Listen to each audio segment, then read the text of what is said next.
Fala galera, aqui é o professor Caju. Vamos para mais um Caju Resolve, o NIRV 2024/2, Física. Na verdade, o NIRV Rio Verde. Essa aula é com as questões de física que aconteceram hoje, para quem está assistindo hoje ainda, né? Dia 3 de junho de 2024. Vamos ver aqui, as questões não foram fáceis, eu acho que uma foi médio para difícil e a outra questão foi difícil. E tem umas tropeçadinhas o NIRV até onde eu pude notar, tá? Claro, está aberto para discussões, quem não concordar comigo, tá? Vamos olhar aqui e analisar essas questões. Vamos começar com a questão 11 de física. Ela diz o seguinte: uma pessoa em pé gira uma pedra amarrada em um barbante em um círculo horizontal, tá? Em um círculo horizontal, em um plano XY paralelo ao plano do solo. Ok, paralelo ao plano do solo. Então, imaginou? Ela está girando em cima da cabeça dela, no plano paralelo ao plano do solo. Vamos supor que esse giro é perfeitamente horizontal, tá? Que não tem que a leve queda devido à força-peso, graças à velocidade alta, a queda, a quedazinha que isso aí ia ter devido à força-peso é desprezível. Então, é tudo num plano só que ela está girando. Vou desenhar daqui a pouco. Então, é um plano XY paralelo ao plano do solo, de raio igual a 1 metro. E está a 30 centímetros, cadê? Uma pessoa em pé gira uma pedra amarrada a um barbante em um círculo horizontal, de raio igual a 1 metro, e a 30 centímetros acima da sua cabeça. Tá? A gente pode supor também que ela pode até estar tendo uma queda de direção ao ponto do qual ela gira, mas tudo se passa nesse plano aí que está a 30 centímetros acima da cabeça da pessoa. A corda arrebenta na posição indicada na figura e atinge o solo a 10 metros distante da posição de rompimento. Considerando a pessoa tem 170 centímetros de altura, você tem 1,70 m, mas observe, ó, cuidado, ele está girando a 30 centímetros acima da cabeça. Então, se a pessoa tem 1,70 m e está girando a 30 centímetros ainda acima da cabeça, em que plano, em que altura está esse plano aí do giro, né? E que a gravidade equivale a 10 metros por segundo ao quadrado, julgue as afirmativas em V para verdadeiras ou F para falsas. Letra A. A velocidade da pedra imediatamente antes do rompimento do barbante corresponde a 90 km por hora. Item B. A aceleração centrípeta da pedra imediatamente antes do rompimento do barbante é de 625 metros por segundo ao quadrado. Observe que as duas são falando sobre a velocidade de aceleração logo antes dela arrebentar. C. O tempo que a pedra permanece no ar, ou seja, imagine que é depois do arremesso, né? Porque ela ficou girando, estava no ar.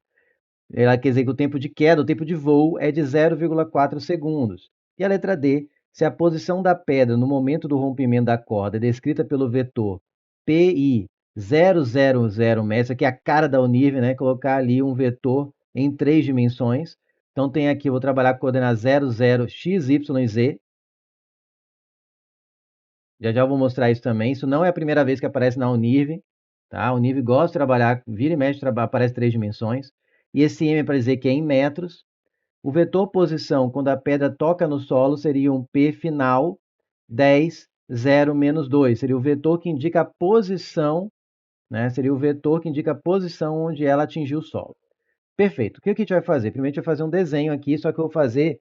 Isso aqui pode ter confundido muita gente, tá? Observe que ele fala que é um plano XY paralelo ao solo. A gente está muito acostumado, o aluno está muito acostumado a imaginar que o X é paralelo ao solo e o Y é perpendicular ao solo, mas nessa questão, não.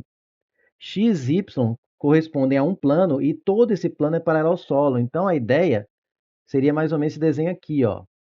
Vamos fazer onde ela arrebentou aqui. Imagina que agora eu estou olhando de lado para a pessoa rodando. Aqui onde a pedra arrebentou, onde o cordão arrebentou, né? O barbante arrebentou. O que que eu vou ter? É uma questão basicamente de lançamento horizontal, né, gente? Estava girando na horizontal, arrebentou, ele vai fazer isso aqui, ó. E digamos que aqui é o chão. É como se a pessoa estivesse aqui,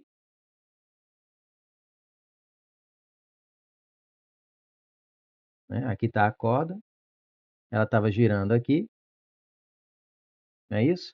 A pessoa tem 1,70 m, 1,7 metros. Falou que estava girando a 30 centímetros, você tem mais 0,3 metros aqui. Portanto, essa altura aqui em que ela arrebentou é exatamente o quê? Isso, 2 metros. Perfeito? Tá, girar arrebentou, então é um lançamento, é um exercício de lançamento horizontal. Mas não é fácil. Até porque ele jogou e vetor em 3 dimensões. Vamos ver onde estava esse vetor aí? Vamos colocar isso aqui mais para cima. Aí, jogar isso aqui para cima. O que acontece? Para você enxergar onde ele estava girando, você pode imaginar que aqui, ó, onde foi onde arrebentou, é como se tivesse visto de lado. E aqui era onde estava acontecendo o giro. Deixa eu fazer outra cor. Aqui, ó. Então, é como se os eixos que ele desenhou fossem os seguintes, ó. Eu tenho aqui, onde arrebentou é a origem do eixo x e do y. Então, eu tenho aqui, o eixo x está aqui, vou fazer ele mais comprido ainda. O eixo x está aqui. O eixo z, que é o inteiro, está aqui, ó, na perpendicular. Esse está o perpendicular, ó. Deixa eu tirar de novo esse.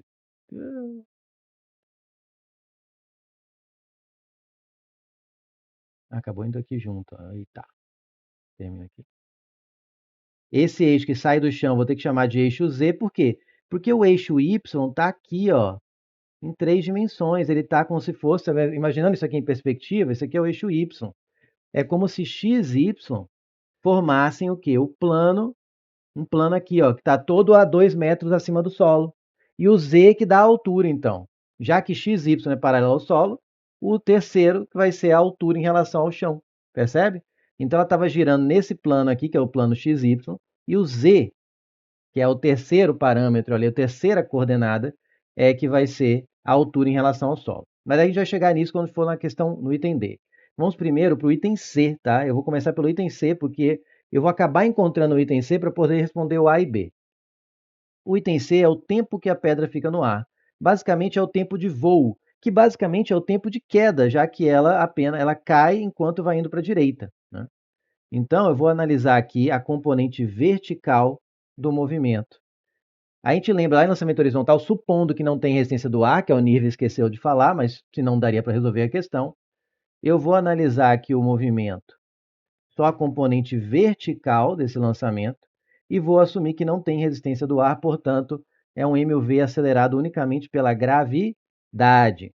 E aí eu vou aplicar o seguinte, observe que a velocidade na horizontal, vou chamar de Vx, e a velocidade inicial na vertical é nula. Por que, que eu sei que é nula? Porque arrebentou aqui enquanto estava girando um plano. Então, na vertical, ele não tinha velocidade alguma. Ele estava girando na horizontal quando arrebentou. Então, na vertical, ele não tinha velocidade inicial. E aí eu quero o tempo. Então, eu vou usar ΔS é V0T mais AT quadrado sobre 2, né? É uma equação do MUV. Quem que é o ΔS? É quanto ela desceu, que eu sei quanto é, 1,7 mais 0,3. Foram 2 metros de queda. A velocidade inicial na vertical, que seria o y, né? Imagina que isso aqui é o y, que é y. Então, ΔSy foi 2, o V0y é 0, a aceleração para baixo, né? A gravidade, 10, ele deu, né? Está aqui. O t é o que eu quero, que é o tempo de voo, sobre 2. Daqui eu vou ter que 10t quadrado é igual a 4. T quadrado é igual a 4 sobre 10, que é 0,4. Você já vê que não é 0,4, porque o t quadrado que é 0,4. Olha aí um falso nível. Quando você vai ver, o tempo não foi 0,4, mas sim a raiz quadrada de 0,4 segundos. Isso já torna o item C falso. O item C é falso. O interessante, então esse aqui que eu fiz foi primeiro o item C. Que se o item C fosse verdadeiro, se desse 0,4, a letra A seria verdadeira também. Então, assim, você em física tem que tomar muito cuidado. Quando você acerta um item, já vai acertando outro, mas quando você erra um item, pode ir errando também em cascata. Por quê? Agora é que é a velocidade da pedra imediatamente antes do rompimento. Essa velocidade é o que? A velocidade linear, tá?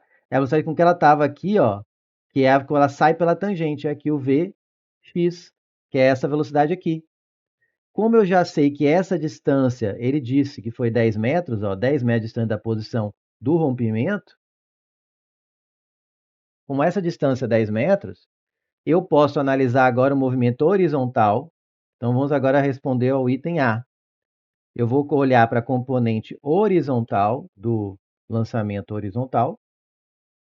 Vou supor que não tem resistência do ar. Se tivesse, não teria como resolver com os dados da questão. Então, movimento uniforme. Então, eu posso aplicar aqui velocidade é ΔS dividido por ΔT. O ΔS aqui é o x, né? Aqui é o Vx. E o ΔT é o tempo que ele demorou caindo. É exatamente o mesmo tempo que ele vai na horizontal. São essas componentes, né, vertical e horizontal, ocorrem simultaneamente. Então, se ela demorou raiz de 0,4 para cair, é porque ela ficou raiz de 0,4 andando para a direita. Então, Vx é o que eu quero, porque é a velocidade de rompimento. ΔSx, 10 metros, quanto ela andou na horizontal. E o tempo, 0,4. É isso? E o tempo é 0,4. 10. Tá certo, gente? É isso mesmo. Horizontal, ΔSx é 10, o tempo é raiz de 0,4. O tempo é raiz de 0,4. Isso, não vai dar certo. Raiz 0,4. O que eu vou fazer aqui?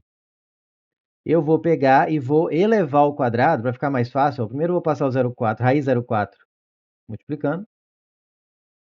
E para ficar mais fácil fazer a conta, eu acho mais fácil, eu vou elevar os dois lados ao quadrado. Eu vou ter que depois tirar a raiz quadrada de novo? Vou. Mas eu ainda acho que é mais fácil do que ficar fazendo 4 sobre 10, tira a raiz, enfim. Vai ficar Vx ao quadrado. Aí aqui fica vezes 0,4. E o 10 ao quadrado é 100. 100 dividido por 4 daria 25. Por 0,4, então, vai dar 250. Vx ao quadrado é 250. Agora eu volto a raiz dos dois lados. Vou ficar com um positivo. Seria mais ou menos a raiz de 250. E já vou escrever a raiz de 250 como 25 vezes 10. Por quê, professor?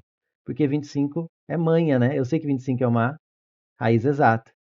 Então, Vx vai dar 5, saiu, né? O 25 saiu da raiz de 10 metros por segundo. Ah, mas professor, aqui está falando em quilômetros por hora. Vai multiplicar por 3,6? Eu posso até multiplicar. Mas eu acho mais fácil pegar o 90 km por hora e converter para metros por segundo. Por quê? Olha a manha. Quando você pratica muito, você já viu que 90 é um daqueles valores que aparece com certa frequência. Quem são os principais? O 36 km por hora, que é o 10. O 72, que é o 20. O 108, que é o 30 metros por segundo. Mas tem os intermediários aí. O 90, ele vai dar uma divisão exata por 3,6. Vamos fazer aqui, ó. 90 km por hora.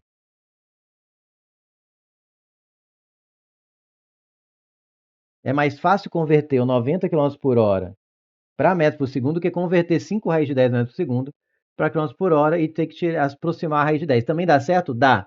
Podia fazer, você vai ver que nunca vai chegar no 90. Multiplicar isso aqui por 3,6. Mas se você olhar que o 90, quando você divide por 3,6, dá exatamente 25. Duvida? 90, vamos fazer assim, ó.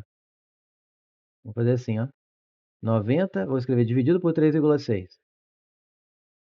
Aí eu vou multiplicar por 10 em cima e embaixo. Vai dar 900 por 36.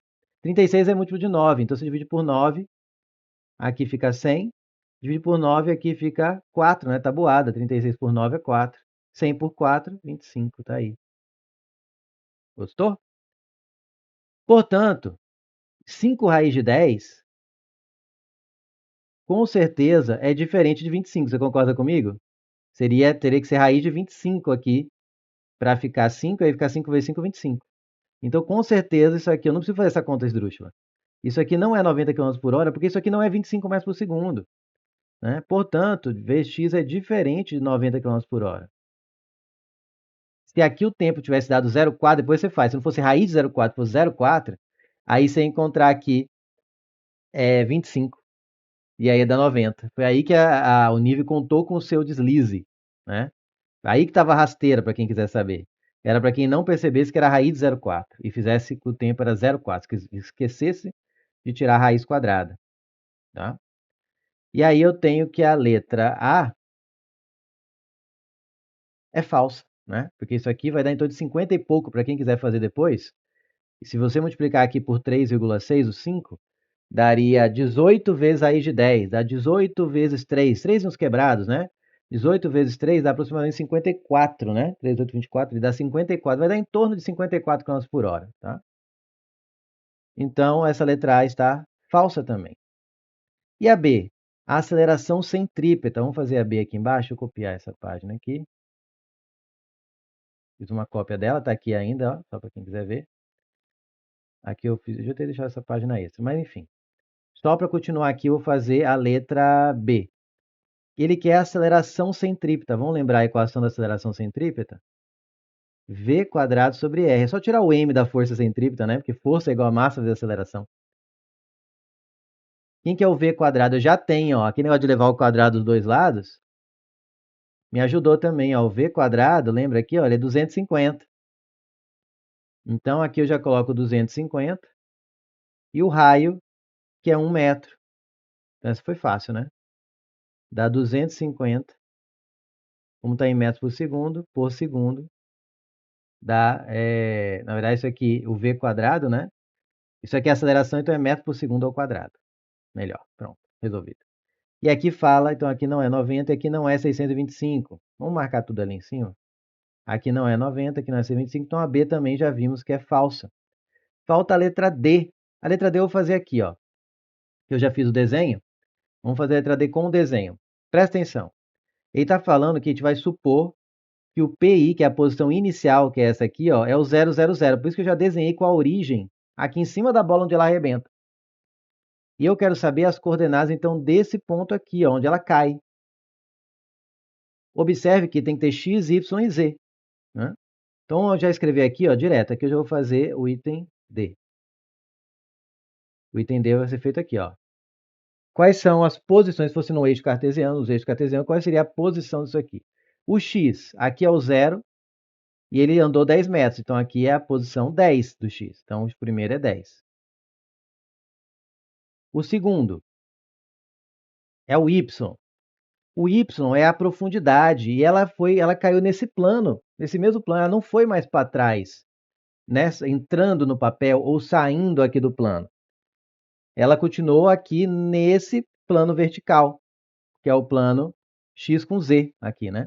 Ela ficou, a queda dela foi toda nesse plano aqui, ó. Ela não foi lá para trás. Então, ela continuou, se ela estava no y igual a zero, que era a profundidade, continuou no y igual a zero. E o z? Se o z, agora esse aqui é o mais importante. Se aqui era a altura zero, porque ele falou, considere a altura zero no ponto de rompimento, e ela caiu, ela foi no sentido contrário ao z, supondo que o z é para cima, né? Isso ele podia ter dito também, não afirmou que o z é para cima. Mais um deslizinho, mas ainda daria para resolver também. Ele não afirmou que o z é para cima, que o sentido positivo do z é para cima, mas é o mais comum, né? Então, como aqui foi para baixo, ele vai ser o menos 12. Então, vou só escrever ali, pelo desenho, né? Visto no desenho acima, visto no desenho na página anterior, né? Dessa resolução, anterior, se tem que o PF, que é o vetor posição final, é 10, ele avançou 10, na profundidade ele não mudou, continuou 0, e aqui ele caiu 12, caiu 2, perdão. Eu fiz 12 ou 2 ali? Fiz 12, gente, ninguém falou nada. É 2 média de altura, é menos 2. Aí. E caiu 2, tudo medido em metros, né? Porque o 10 é metros, menos 2 é metros. Então, a letra D está correta. A posição da pedra no momento do rompimento da corda é descrita por esse vetor. Então, ali é o 000. O vetor posição que a pedra toca o solo é esse aqui. Então, ficou F, F, F, V. Deixa eu colocar na de cima ali. F, F, F, V. Fechou? Questão média para difícil, tá? Por causa desses cálculos um pouco chatos, mas você viu que o item B saiu rápido. Mas se você errasse o item C, que era o tempo, você sairia falando que se você falasse que era verdadeiro o item C, se você falasse que era verdadeiro, a letra A você ia falar que era verdadeira, e a letra B eu nem chequei, mas talvez dê verdadeiro também, não sei. E já ia em cascata errando, tá? FFFV, não sei o gabarito oficial, então esse é o gabarito, digamos, preliminar aqui. Questão 12. Essa é mais difícil, presta atenção. E, de novo, aqui tem uma lambança que eu achei maior. Acho que o examinador não pensou em algumas possibilidades. Vamos focar no caminho mais linear. Depois eu vou falar sobre o problema dessa questão aqui. Uma situação que eu acho que o examinador não considerou e nada impede que ela seja considerada pelo texto. Se alguém discordar de mim, pode falar. Questão 12. Um experimento partículas massivas, ou seja, que tem massa, carregado, ou seja, que tem carga elétrica, eletricamente, com a massa, com a mesma carga Qzinho. Observe que ele não fala que ela é positiva, aí está o problema, vou ter que supor que ela é positiva para poder resolver de alguma forma aceitável isso aí. Eram soltas da placa superior positiva de um capacitor de placas paralelas. Então, tem um capacitor de placas paralelas soltas na placa superior. Então, ele está assim, né? Não está aquele que são duas placas assim na horizontal, né? Que tem um fio assim, ele está na vertical. Seria algo assim, eu tenho uma placa aqui,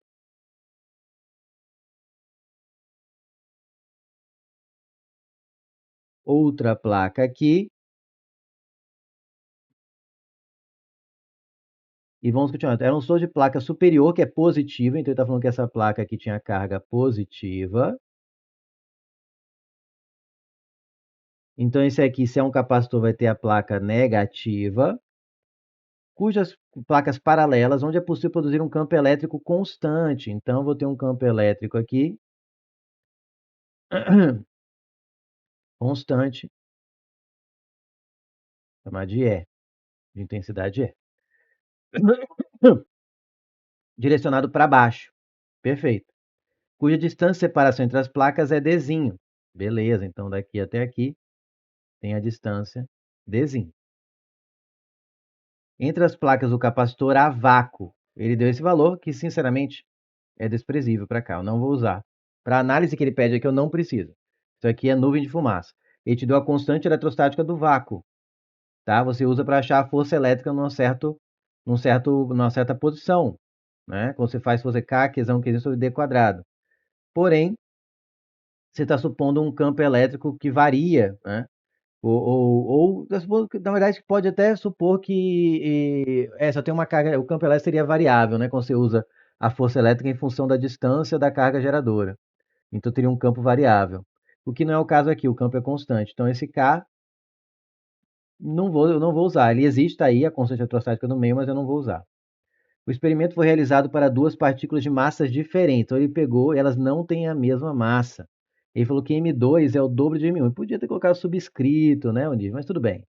Eu vou colocar aqui, ó. Ele falou que M2, aqui subscrito, é o dobro de M1. Em uma região onde a gravidade local corresponde a G. Então ele está supondo aí a existência da gravidade. Tudo indica que o quê? A força da gravidade, conhecida como peso, não é desprezível. Então ela vai fazer parte aí da questão. Dada a descrição experimental, tudo que falou acima, julga as afirmativas em verdadeiro ou é falso. Em algum momento, vocês viram aí algo que obrigava a carga aqui a ser positiva? Até agora eu não vi. Vamos fazer mais análise, mas eu não vejo até o final. O que que eu sei? Vamos supor, para fazer a análise, vou supor primeiro a carga positiva, tá? Supondo Qzinho, que ele falou que era as cargas, maior que zero. Depois eu vou analisar o caso que eu acho que dá problema essa questão, que não tá para mim descartado, que é se a carga fosse menor que zero. Vamos supor primeiro fazer toda a análise com a carga maior que zero. Vou até trazer para cá. Supondo a carga positiva, quais são as forças que eu tenho aqui? O peso vertical para baixo, de boa, e a força, como o campo está de cima para baixo, e a placa positiva está em cima, ela sofre repulsão da placa positiva, atração da placa negativa. Você pode lembrar que quando a carga é positiva, a força tem o mesmo sentido que o campo. De qualquer maneira que você pensar, a força elétrica está para baixo também. Força elétrica está para baixo. Tá certo? Até eu escrevi a FEL, estava discutindo essa questão com o professor Zé Carlos, e ele me corrigiu aí, realmente. Força elétrica é FE, né? Força FL é força elástica. FE, força elétrica está para baixo, peso está para baixo. Então, vamos pensar o seguinte: Vamos ver as alternativas antes? As velocidades das partículas 1 e 2, ao atingir a placa negativa, serão iguais, pois a massa não interfere na velocidade da queda dos corpos. Será? Pouco provável, né? Tem gravidade, tem massa, mas é engraçado, vai sair uma coisa interessante nessa você vai investigando isso. B. A velocidade da partícula 1, ao atingir a placa negativa, será a metade da velocidade da partícula 2, que a partícula 2 a atinge. Será? Porque a massa é o dobro? Será que com a massa é a metade, a velocidade vai ser a metade? Você viu que a letra A e B giram em torno da velocidade final, que é quando ela atinge a outra placa. E está supondo, então, aí que ela está caindo. Isso obrigaria a carga a ser positiva? Não, a gente vai ver isso depois. E mesmo assim, eu não posso assumir que o item está afirmando algo que eu tenho que assumir que é verdade. O que é verdade está no enunciado, não no item. Mas o nível, às vezes, você pode extrair alguma coisa daí. C, mas mesmo assim não salva. C, a velocidade da partícula 2 ao atingir a placa negativa será menor que a velocidade da partícula 1 a atinge. Será? E D, a velocidade das partículas ao atingirem a placa negativa pode ser obtida através da equação V igual a 2EQ mais 2P sobre M elevado a meio, em que P é o peso das partículas. O que não é uma equação muito legal, porque aqui tem a massa, né? Mas enfim, P é o peso das partículas. Então, eu vou começar pelo item D. O item D, que é essa equação, vai me ajudar a responder todos.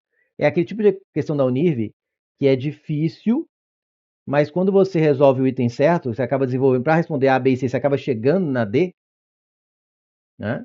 Você mata todas de uma tacada só, vai derrubando tudo. É que nem um dominó. Você ganha um, você vai derrubando tudo. E é muito comum. Ela coloca uma questão difícil, mas que você precisa fazer um item para matar os 4. Aí tem uma questão média, que você faz um item, mata um, faz outro item, mata outro, né? Vamos lá.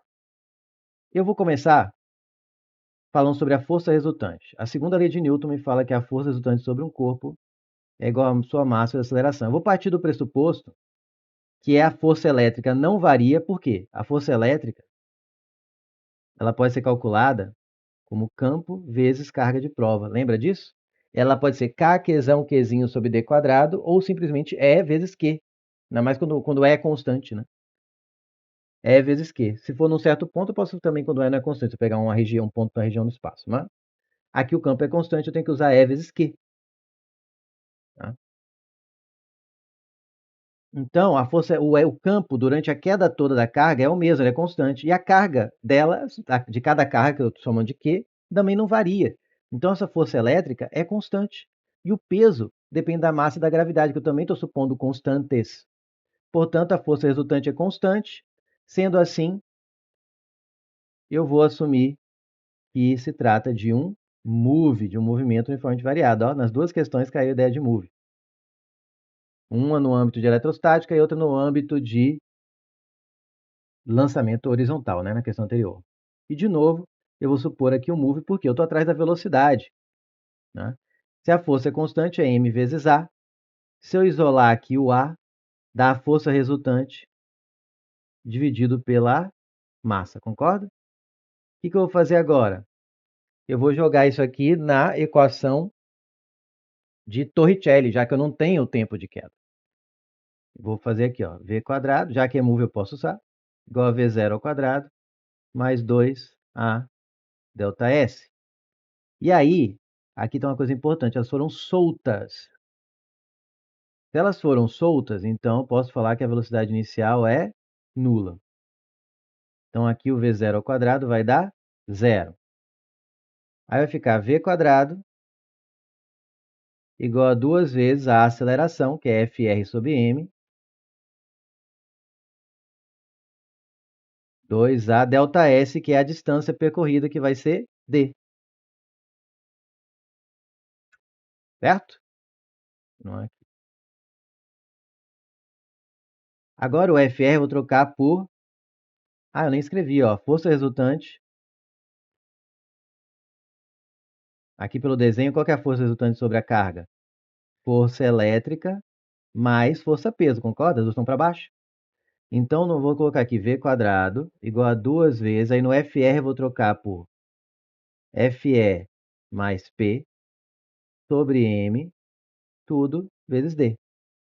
Só troquei o Fr por Fe mais P, porque eu estou supondo que A carga elétrica é positiva, tá? Depois vamos discutir sobre a carga elétrica negativa.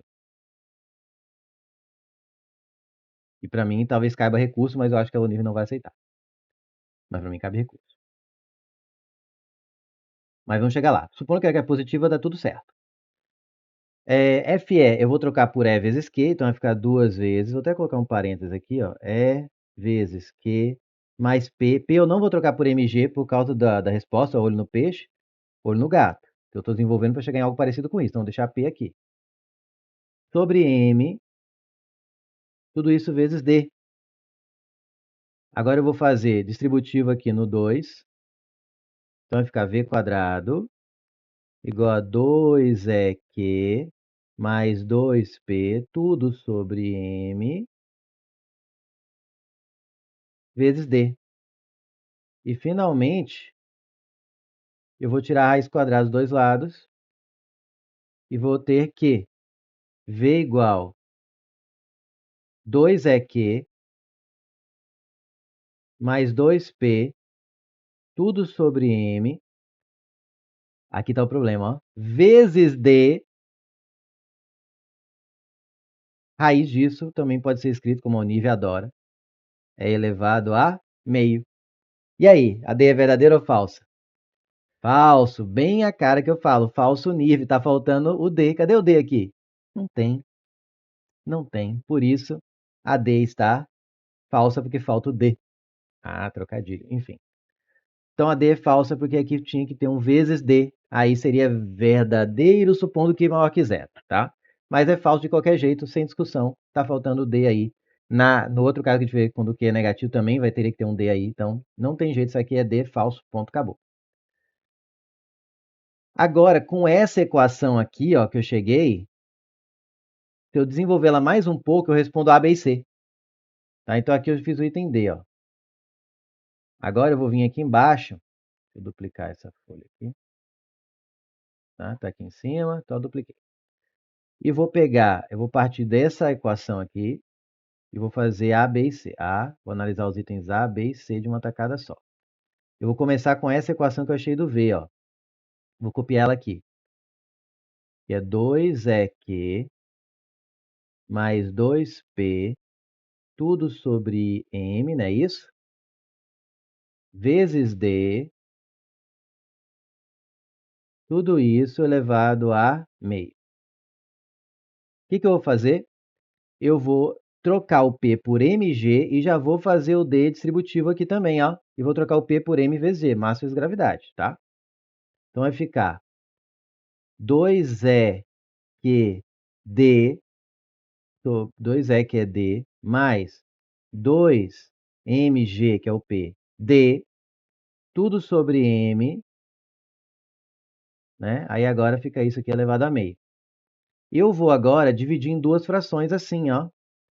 2E que D sobre M mais 2mgd sobre M elevado a meio. Corta M com M e eu vou ter 2EQD sobre M mais 2GD, tudo elevado a meio. Essa equação aqui, ó, vai me responder A, B e C. Você não põe fé nisso, né? Mas vai. Veja bem, o que a gente tirou daqui? Essa é a velocidade de qualquer partícula dessas duas com a mesma carga, né? Essa equação me permite calcular a velocidade final, supondo que é maior que zero. A velocidade final, tanto da partícula 1 quanto da partícula 2, quando ela atinge a placa negativa, a placa de baixo. Perfeito? Vamos analisar isso aqui, ó. 2 é uma constante. G é igual para a partícula 1 e para a partícula 2, é a gravidade local. A distância percorrida D é a mesma para a partícula 1 e partícula 2. Então, D aqui é o mesmo. A carga, ele falou que é a mesma. Então, é constante. O campo é constante. Então, perceba que a única coisa que varia, as únicas que variam é o V e o M. Só que o M acaba aparecendo bem nesse termo aqui que tem a ver com a força elétrica. A velocidade final, devido ao peso, acaba não dependendo da massa, ó, da raiz quadrada de 2. Se não tivesse a força elétrica, você chegaria à conclusão que ela é raiz de 2GH, né? Não é isso que a gente vê em queda livre? Não depende da massa. O que eu quero mostrar aqui é que a velocidade final que as partículas têm quando atinge a placa negativa varia em função de m, e m está no denominador. Então, e aqui é uma soma. Então, se eu aumento esse m aqui, né, a velocidade diminui, e vice-versa. Se eu diminuo o m, a velocidade aumenta. Vamos ver as alternativas, ó. Então, a letra D já deu falso. Vou colocar aqui também. Ali eu já pus também. Já deu. Vamos fazer a letra A, B e C. Depois eu copio lá em cima também as respostas. Letra A. As velocidades das partículas 1 e 2, ao atingirem a placa negativa, serão iguais, pois a massa não interfere na velocidade de queda dos corpos. Interfere, está aqui, ó. Aqui, nesse termo, ela não interfere. Mas aqui ela interfere. Então, isso aqui está errado. Então, a letra A também é falsa. B. A velocidade da partícula 1, ao atingir a placa negativa, será metade da velocidade que a partícula 2 a atinge. E a C. A velocidade da partícula 2, ao atingir a placa negativa, será menor que a da partícula 1. Vamos fazer a C primeiro, que aí já responde a B. Já primeiro ver se é menor ou maior. Eu sei que M2 é 2M1. Ele deu, né? Não deu? Portanto, M2 é maior, é o dobro, né? Então é maior que M1, concorda? Só que se o M é maior, supondo que é positivo, se o M é maior, o V é menor. Então V2 é menor que V1. Acredite se quiser. V2 é menor que V1. A que tem maior massa, supondo carga positiva, a que tem maior massa vai ter uma menor velocidade quando atingir a placa 2. É meio contraintuitivo, mas a equação está aí, não mente para a gente. A matemática não mente, não é assim? V2 é menor que V1. Então, a velocidade que a partícula 2 atingir a placa negativa será menor que a velocidade que a partícula 1 atinge. Verdade. Aí a velocidade da partícula 1 atingir a placa negativa será a metade. Se V2 vai ser menor, como que V1 vai ser a metade de V2? Né? Não tem como, porque V2 é menor. Se V1 fosse a metade de V2, V1 seria menor. Então, ela nem é menor quanto menos a metade da outra. Né? Era para jogar na contra-intuição sua, de que tem metade da massa, ela vai ter uma velocidade menor, mas aí você faz aí matemática, ela te diz o contrário. Olha que louco. Então, supondo que é positivo, aqui fica falso também.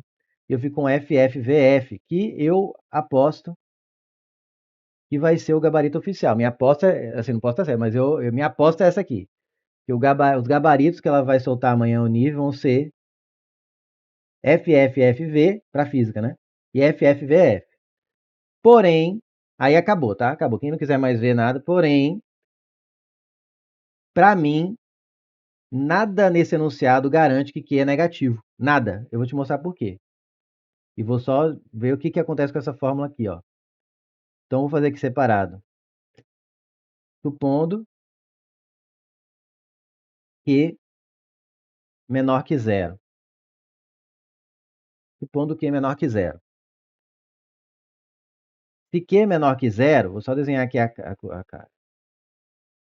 Q é negativo, a força elétrica é para cima, que é contrário ao sentido do campo, e vai ser repelido pela placa de baixo e atraído pela placa de cima. E aí você fala assim, mas espera aí, se a força elétrica é para cima, não tem como ele cair. Ele falou que vai cair na placa 2. Falou isso só nos itens. Mas mesmo assim, é raro, né? Porque geralmente a força elétrica acaba, se for uma carga muito pequenininha, mas ele não fala isso. Partículas massivas. Dá a ideia até de que tem muita massa. Nada impede, o peso continua para baixo, nada impede que o peso seja muito maior, simplesmente maior que a força elétrica. O que faria ela ainda descer e atingir a placa 2. Só que isso mudaria tudo aqui, ó. A força resultante não seria mais P mais FE mais P, mas sim P menos FE. Vou deixar você desenvolvendo a equação, desenvolve igualzinho que eu fiz aqui, o que vai acontecer? Vou só fazer mais acelerado aqui para caber. Vai acabar que a velocidade vai ficar assim, ó. O V0 é 0 no Torricelli, né? Aí vai ficar 2. A aceleração, que é a força resultante sobre a massa, né? Então vai ficar P menos FE aqui. E não P, não FE mais P, ou P mais FE. sobre M vezes o D. E aí vai multiplicar o 2, vai acabar abrindo aqui em E vezes Q, e blá, blá, blá, blá, blá, e você vai chegar nisso aqui, ó. V, aqui é o V quadrado, né? Cadê? Isso aqui é um V quadrado.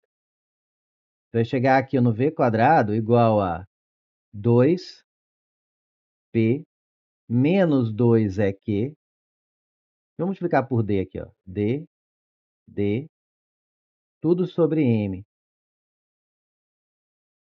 Né? Trocando o peso por mg vai ficar 2mgd menos 2 é qd, tudo sobre m. Cortando já o m aqui, ó, abrindo e já cortando o m para ganhar tempo, que é o mesmo que eu fiz aqui, vai ficar v, vou tirar já a raiz também, dos dois lados.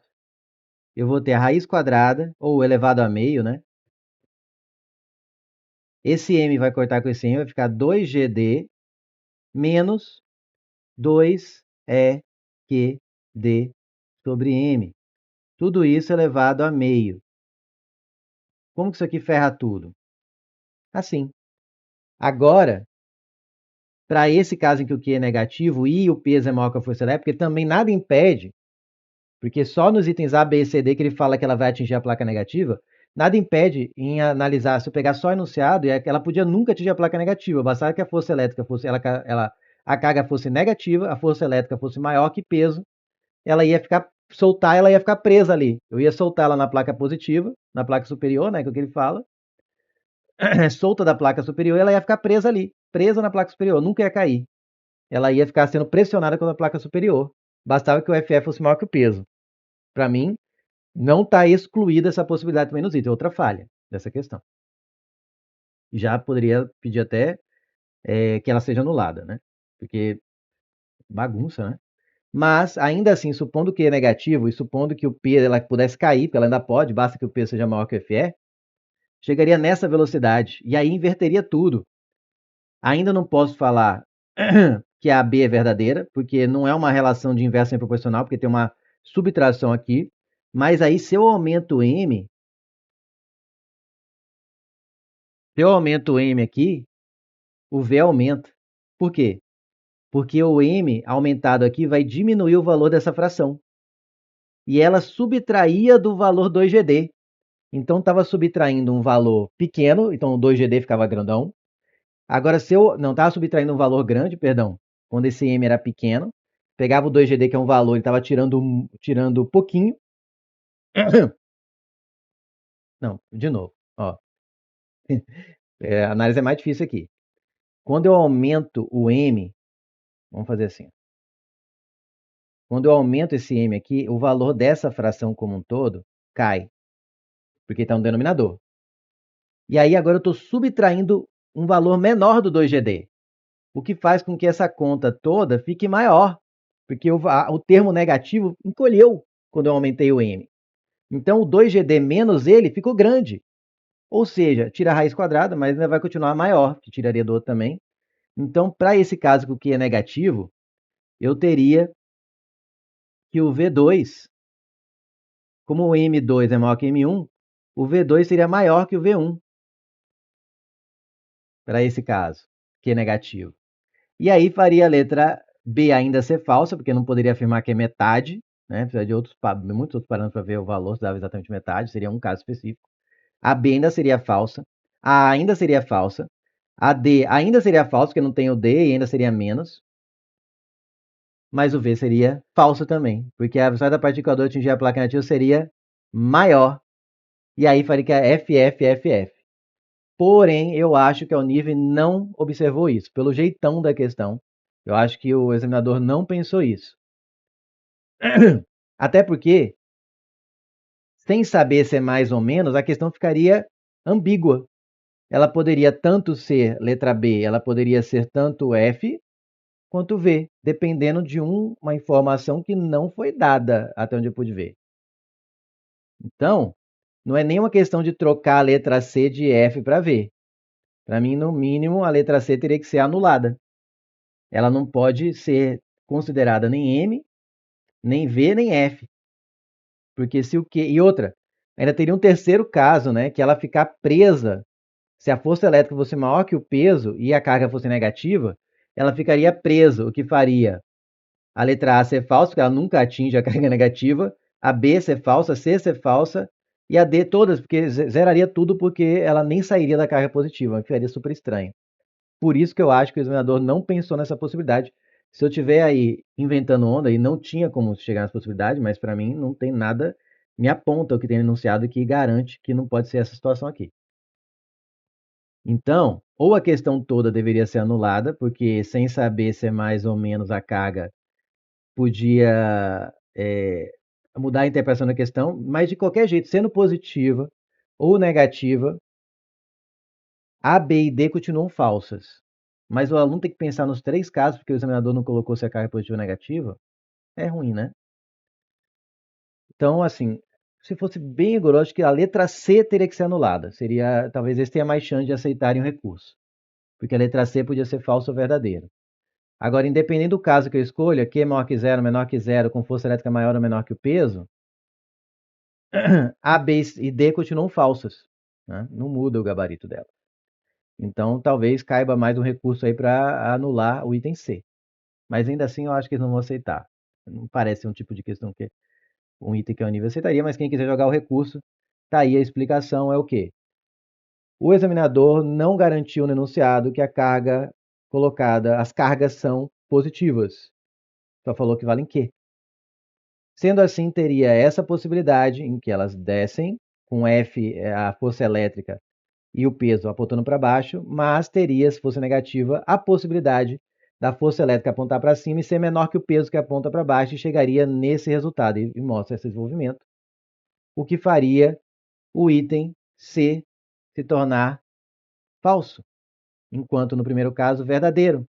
Como não dá para se definir se é falso ou verdadeiro, ela deve ser anulada. Pronto. Fechou? Então, para mim, os gabaritos são... É 11 e 12, né? 11 e 12.